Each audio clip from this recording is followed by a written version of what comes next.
पश्चिम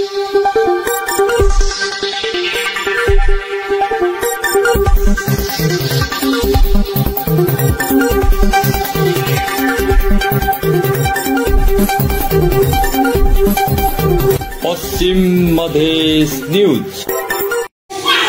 पश्चिम मधेश मिडिया प्रणालीद्वारा सञ्चालित पश्चिम मधेश न्यूजमा यहाँलाई हार्दिक स्वागत छ। समाचारसँगै छु म भोला बानिया। अब समाचार विस्तारमा।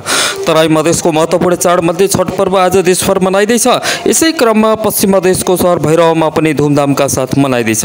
आजभन्दा 20 वर्ष पहिले भैरहमा छठ पर्वको कुनै रौनक थिएन। पूर्वका केही मानिस जो व्यापार व्यवसाय र जागिरको सिलसिलामा भैरहमा बसेका थिए तिनीहरू मात्र मनाउँथे।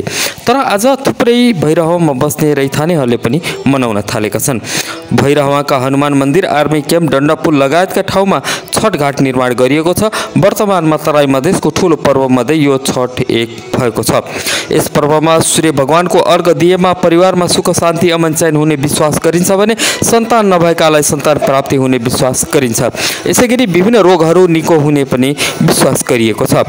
पौराणिक काललाई आधार मान्ने हो भने पाण्डवहरू द्रौपदी सहित वनवास जाँदा यात्रा सफल होस् भनी सूर्यदेवको आराधना गरेका थिए। त्यसै बेलादेखि छठ पर्व मनाउन थालिएको परम्परा रहेको छ। यस पर्वले पतिको प्रेम अटल हुने विश्वास मानिएको छ। यस पूजाको अघिल्लो दिनलाई खरना भनिन्छ। यस पर्वमा साँझपख सूर्यास्त र बिहानपख सूर्योदयको पूजा गरिन्छ। छठको समयमा निराधार व्रत बस्दा गहुँ, सक्खर, घिउ लगायत विभिन्न पौष्टिक आहार मिसिएको ठेकुवा खाँदा शरीरमा ऊर्जा प्राप्त हुने भन्ने भक्तालुहरूको भनाइरहेको छ। छठ पर्व मधेसमा जति महत्त्वपूर्ण छ त्यतिकै महत्त्वपूर्ण चौरचन, घरी लगायत अन्य पर्व छन्, तर बाहिर चर्चामा आउँदैनन्।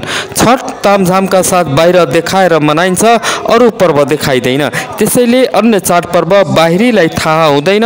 नकारात्मक सोच छोडेर सकारात्मकतातिर अग्रसर हुनु नै छठ पर्वको विशेषता हो। उदाउँदो सूर्यले सुन्दर र स्वस्थ भविष्य निर्माणमा एकजुट गराउँछ। अहिलेको लागि पश्चिम मधेस न्युज यति नै। सम्पूर्ण यिनीसँगै म भोला बानियाले आगत दिनुहोस्। नमस्ते।